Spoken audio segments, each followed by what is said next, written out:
What up, y'all? Welcome to the Gobi Games podcast. I'm your host, Gobi. How y'all doing? It's been a minute. So first things first, I got a new rig set up, so let me know on volume levels and what you guys think and all that whatnot. So we're gonna jump in and do a little space exploration for a little while.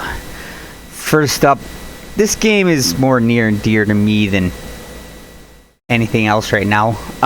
Elite Dangerous had their latest DLC come out, Odyssey, which finally puts you on feet in space.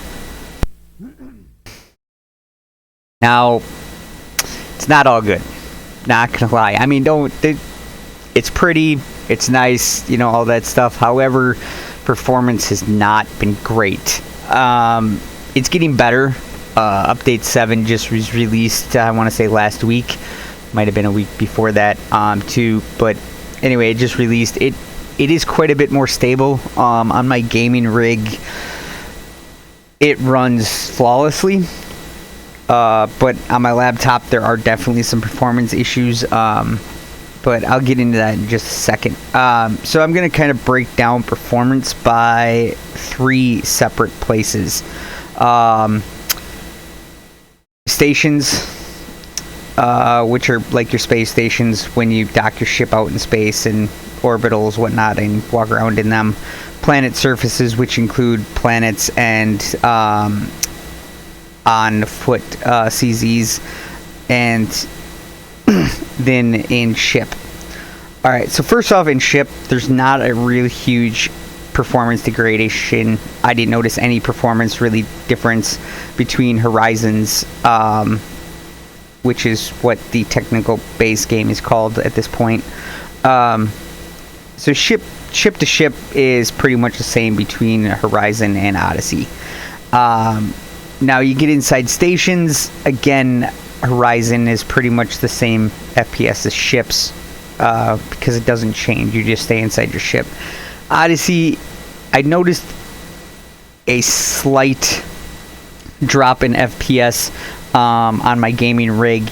On my laptop, which, for those that don't know, is a Ryzen 5 3500H with a GTX 1650. So it's not like it's god level laptop or anything like that. It's pretty, we'll say, middle of the road, low end gaming laptop. It's just something so I can play games on the go. They don't have to look super pretty.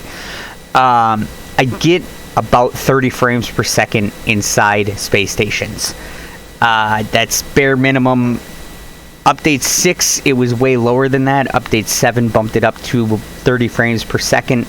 Hopefully in Update 8, which is coming out hopefully later this month, early next month. My guess is probably earlier next month than later this month, just because the last update got pushed back. And yeah. So now when you land your ship on a planet, and you're just wandering around outside in an open air planet, for the most part, I was getting well above 30, but I was under 60 on my laptop.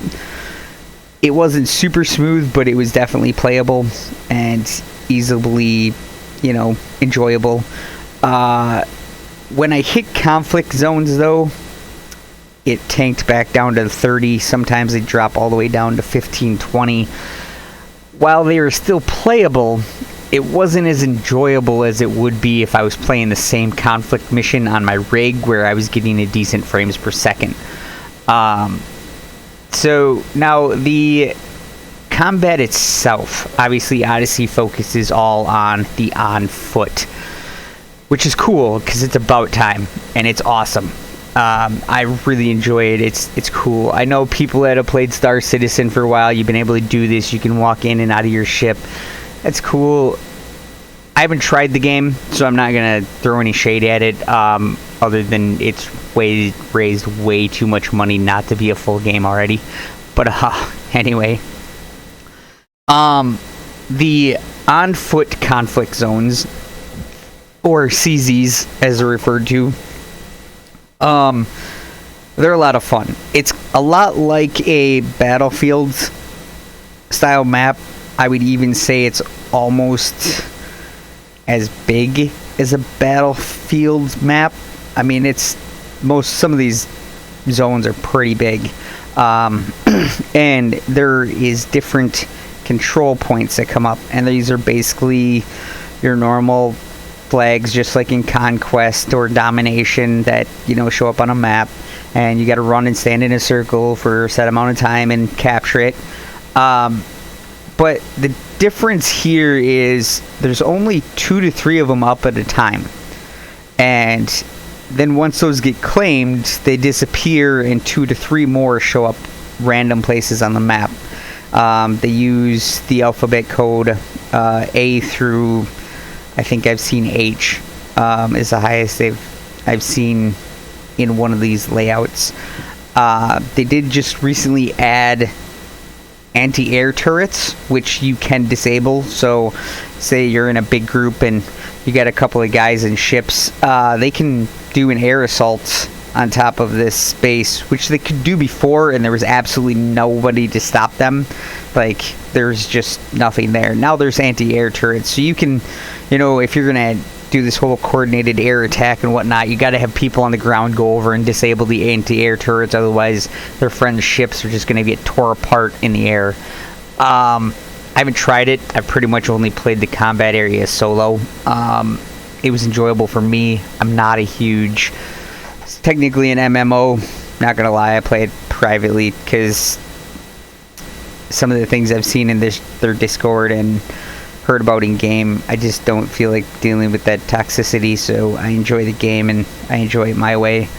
Now, the other thing that they did add when you're on foot is you have some survivability. You have shields, which changes the flow of the combat because you have to switch weapons, because some weapons are ineffective against shields, and others are ineffective against soft targets. So some people carry a laser rifle or pistol to take down the shields, and then they switch to a kinetic to take out the rest of the soft target. There is plasma, which technically works against both, but the projectile speeds are super slow, so it's really only good for close quarter combat fighting. And even then, the laser pistol takes down the shield faster, and the kinetic AR just shreds the soft target. So there's plus and minuses. It changes the combat too, because you can, as a player, you can pop basically re-up your shield immediately as it breaks. You only have a certain amount of those. It's through a consumable. They also have health packs and energy recharging and whatnot. And then obviously they added some more engineers in, which, if you're unfamiliar with the game, engineers just take your equipment and make them better and basically give them godlike tiers. There's 5 separate grades: grade 1, grade 2, grade 3, grade 4, grade 5. Pretty self-explanatory. Grade 5 is the best you can get. It takes a lot of materials and a hell of a long grind to get there. Some people, the grind isn't worth it. Some people it is. I've seen a lot of people saying you don't really need anything other than grade 3 to go into these CZs and have a lot of fun. I can believe that. Now, you can buy, if you jump around to different space stations and whatnot, you can end up buying grade 3 engineered rifles from stations. They won't always necessarily have mods, but they'll have the 2 mod slots, so you don't have to go around and grind for some weapons to get them up to grade 3. You can buy them at grade 3 and then grind out grades 4 and 5 upgrades from there. That has been a popular thing that people have been doing with the game. It's something that I've been trying to do. I still do not have a grade 3 Karma AR-50. Would love to have one, but someday. But yeah, it's one of those games. I don't think this is a game that's for everybody, but if you are a fan of space sims and you finally want to walk around and get some crazy exploration screenshots, this is a game for you. It's a lot of fun, especially on foot. There is more coming in Update 8.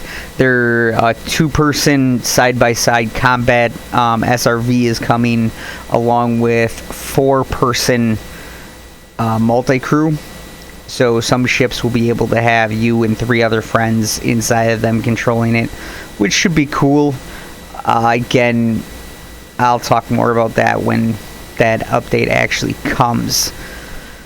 But obviously, there's more than one space game out there, and No Man's Sky is another one of those games that has a special place in my heart.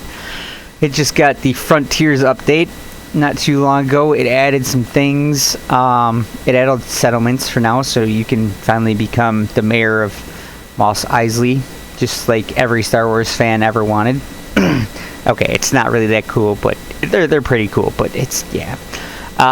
You can become an overseer or a mayor, whatever you want to call it. They call it an overseer in the game. It's basically a mayor. You make decisions about the town. You choose what gets built.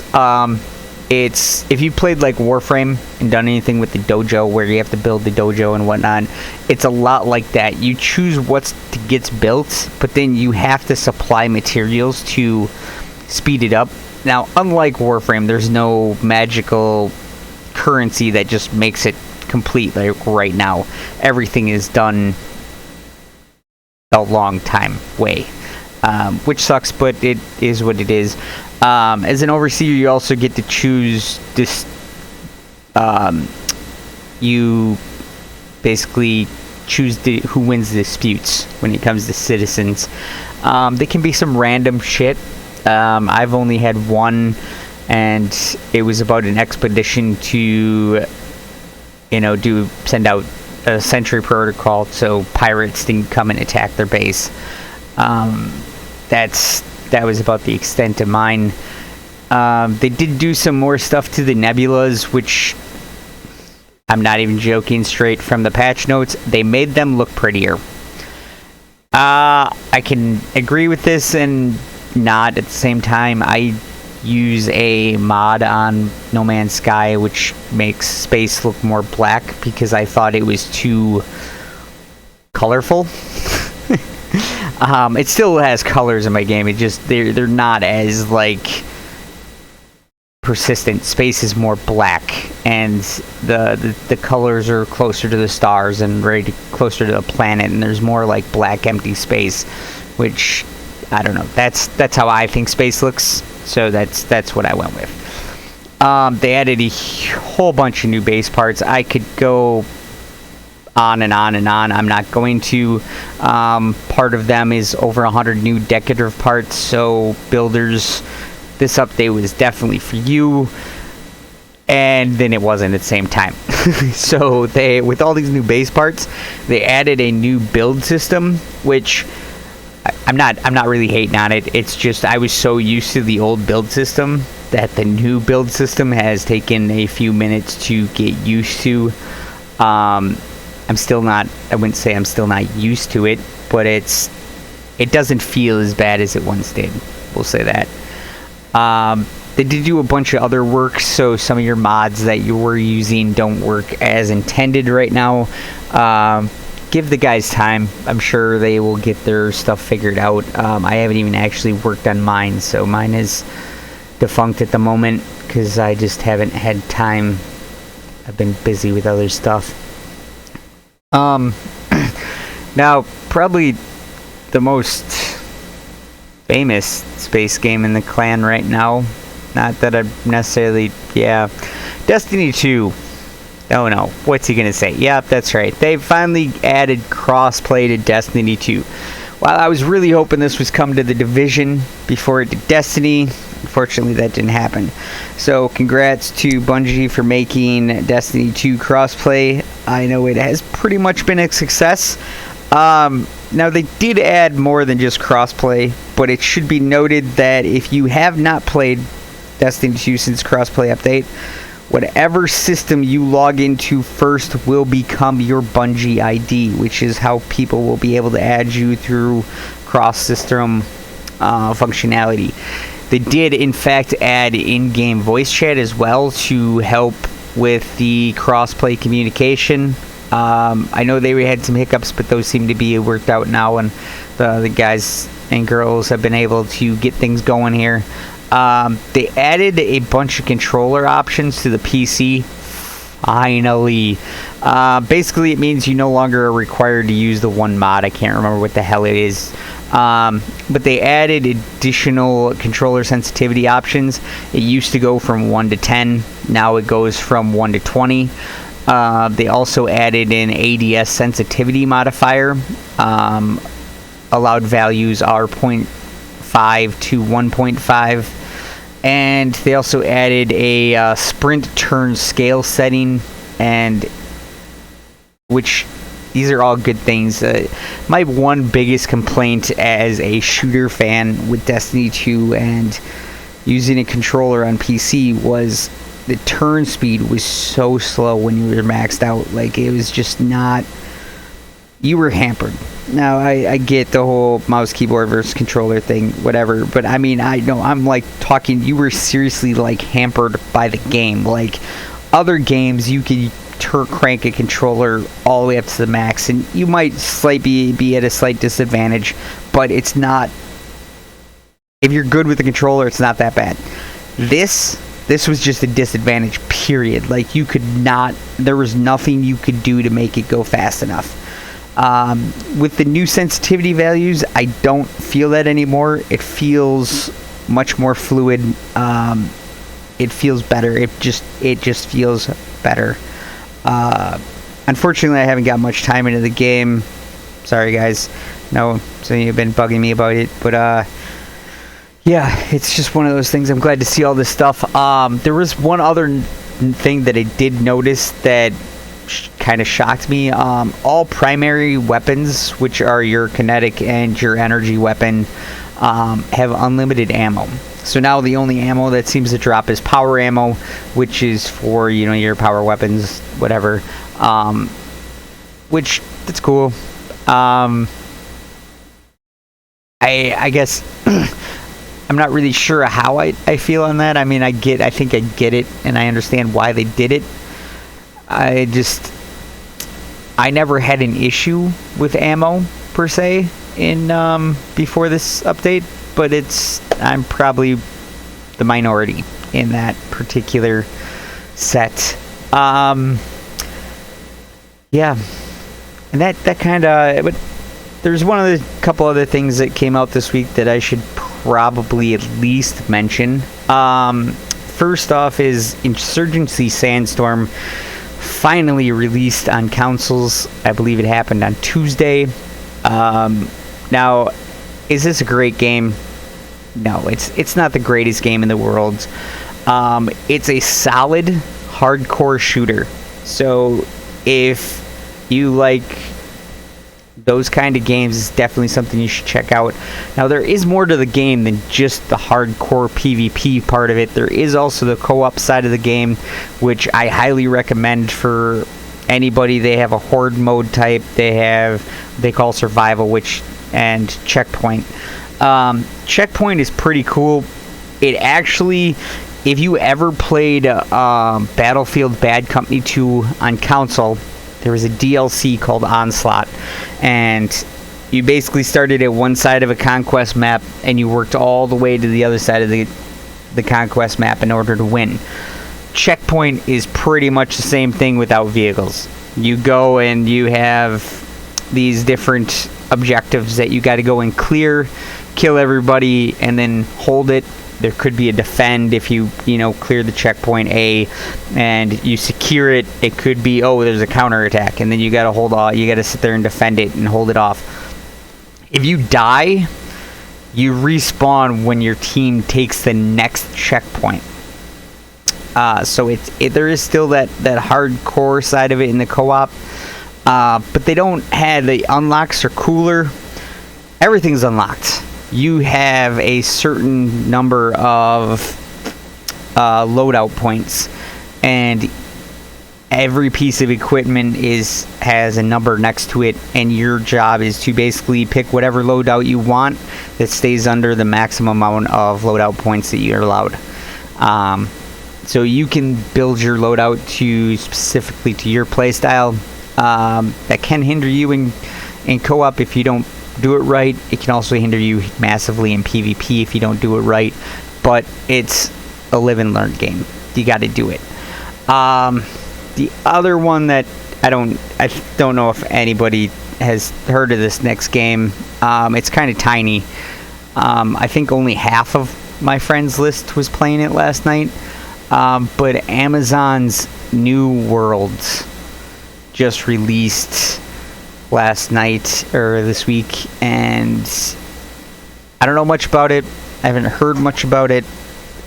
I see a whole bunch of people playing it, and I haven't heard anything from them. So hopefully that's a good thing. Hopefully they're enjoying the game. Hopefully they got their loop all right and all that good shit. Not really my style of game, so I probably won't be picking it up. But if you guys are interested, I probably will cover it some more because it's kind of a big deal. But yeah, that's about all I got. Sorry for being so long in between things. Real life came up, and yeah, had to do what I had to do. But the good news is it does sound like I might actually get real world internet sometime this year. I know, craziness, but here's to hoping. Alright, well, until next time, y'all, you have a good week. Peace.